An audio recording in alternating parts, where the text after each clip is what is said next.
Board viva পরীক্ষায় একটি প্রশ্ন প্রায় জিজ্ঞেস করে থাকে, সেটা হচ্ছে সাইজকৃত কাঠের সূত্র বলো।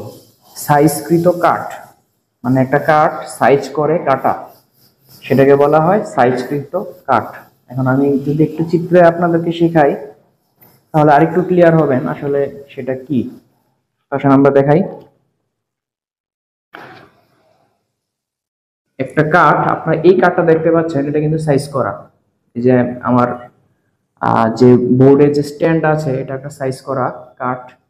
তা আমি যদি আপনাকে ফ্রি হ্যান্ডে আমি একটা সাইজ করা কাঠের চিত্র আঁকি, তাহলে আমি আপনারা একটু বুঝতে পারবেন। যেমন ধরুন,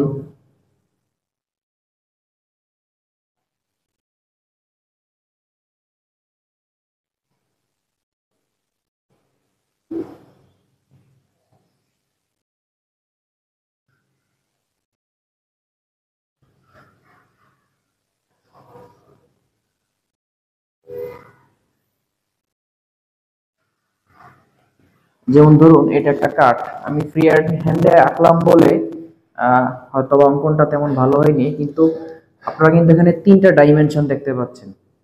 যেমন দৈর্ঘ্য, প্রস্থ এবং উচ্চতা। দৈর্ঘ্য কোনটা আসলে, যেটা হচ্ছে লম্বায়, এটা হচ্ছে দৈর্ঘ্য। আমি যদি প্রস্থ বলি, তাহলে প্রস্থটা হচ্ছে আমার এইটা, অর্থাৎ এই দিকে, এইটা হচ্ছে প্রস্থ। আর উচ্চতাটা হচ্ছে এইটা, মানে যেটা হচ্ছে গভীরতা। তো একটা কাঠের, সাইজকৃত কাঠের তিনটা মাত্রা আপনারা দেখতে পাচ্ছেন। একটা হচ্ছে দৈর্ঘ্য, প্রস্থ এবং উচ্চতা। তো এই তিনটা মাত্রা দিয়েই মূলত কাঠের দোকানে হিসাব করা হয়।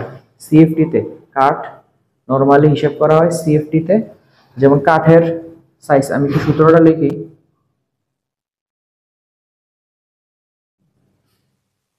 সাইজকৃত কাঠের পরিমাণ সমান, নিচে লিখি দৈর্ঘ্য গুণন প্রস্থ গুণন উচ্চতা। এটা হচ্ছে ঘন একক।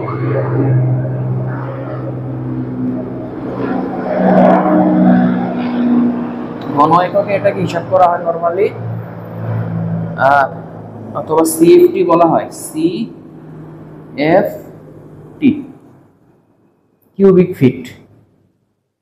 অর্থাৎ আমি যদি দৈর্ঘ্যকে, এটাকে সবগুলি ডাইমেনশনকে আমি ফিটে প্রকাশ করি, যেমন দৈর্ঘ্যটা 3 ফিট, প্রস্থটা 2 ফিট, উচ্চতাটা 1 ফিট, এরকম ভাবে করি, তখন লিখতে হবে ঘন ফিট। যদি মিটার হিসাব করি তাহলে লিখতে হবে ঘন মিটার। হিসাবটা হচ্ছে এরকম। কিন্তু নরমালি কাঠের দোকানে সিএফটি তে হিসাব করা হয়। এটা হচ্ছে একটা সাইজকৃত কাঠের পরিমাপ। তো আমি একটা অঙ্ক দেখাই। যেমন মনে করেন আমি একটা কাঠের দোকানে গেলাম, গিয়ে বললাম আমাকে 5 টুকরো কাঠ দেন। অর্থাৎ কাঠের দৈর্ঘ্যটা হবে এরকম 10 ফিট। 10 ফিট একটা লম্বা কাঠ, সেটার যেমন এইটা, এই যে কাঠের যে এই দৈর্ঘ্য লম্বাটা, কাঠের লম্বাটা হবে আমার 10 ফিট। 10 ফিট। এটার যে প্রস্থ, প্রস্থ যেটা হচ্ছে এইটা, পাশে কতটুকু, এটা ধরুন 5 ফিট। আর আরেকটা আছে গভীরতা বা উচ্চতা। যেমন গভীরতা আমরা কিভাবে প্রকাশ করি, এইভাবে, যেমন দৈর্ঘ্য, প্রস্থ, আর যেটা হচ্ছে কাঠের পুরুত্ব, যেটা মানে কতটুকু এটা পুর, সেটা হচ্ছে উচ্চতা। উচ্চতাটা হচ্ছে 2 ফিট। তো সেক্ষেত্রে আমরা আমাদেরকে কতটুকু কাঠ, মানে এখানে কতটুকু কাঠ আমরা পাবো এরকম একটা কাঠের টুকরা থেকে, তো সেই হিসাবটা আমরা করি। যেমন এটার পরিমাণ হচ্ছে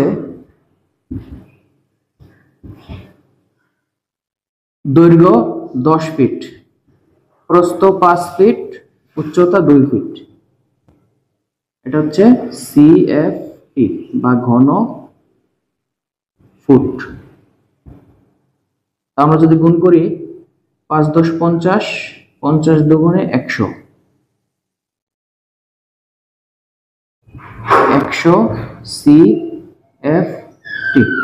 অর্থাৎ আমি যে কাঠটা দোকানদারের কাছ থেকে কিনবো সেটা হচ্ছে 100 সিএফটির পরিমাণের একটা কাঠের একটা সাইজকৃত কাঠের পরিমাণটা হিসাব এভাবে করা হয় এবং পরিমাপ এভাবে আমরা লিখতে পারি। এখন আপনারা বলবেন যে এই কাঠটা তো আসলে সাইজকৃত, মানে যেটা হচ্ছে কেটে সাইজ করা হয়েছে, একটা সৌন্দর্য আকৃতিতে দেওয়া হয়েছে, কিন্তু যে কাঠগুলি আমরা এবড়ো খেবড়ো কিনি, যেমন হচ্ছে একটা গাছ, কমপ্লিট একটা গাছ, এরকম গাছের বিভিন্ন সাইজ থাকে বডির। তো সেক্ষেত্রে গাছের হিসাবটা কি হবে সেটা আমি আরেকদিন দেখাবো আপনাদেরকে। তো সেটার হিসাবটা একটু আলাদা, সেই কাঠ যখন আমরা কিনবো সেটার হিসাব একটু আলাদা, সেটা কিছু গড় পরিমাপের কিছু হিসাব আছে, সেই গড় পরিমাপের হিসাবগুলি আমরা অন্যদিন আরো একটা অঙ্কের মাধ্যমে দেখাবো। আপাতত আজকে আমরা এই সাইজকৃত কাঠের যে সূত্রটা, সে সূত্রটা আমরা শিখলাম। আপনারা জানাবেন কতটুকু বুঝতে পেরেছেন এখান থেকে। যদি কারো বুঝতে সমস্যা হয়, প্রয়োজনে এই অঙ্কটা বা এই পার্টটা আমরা আরেকদিন আরেকটু ভালোভাবে আমরা চেষ্টা করবো ইনশাআল্লাহ। ধন্যবাদ সকলকে আজকের জন্য।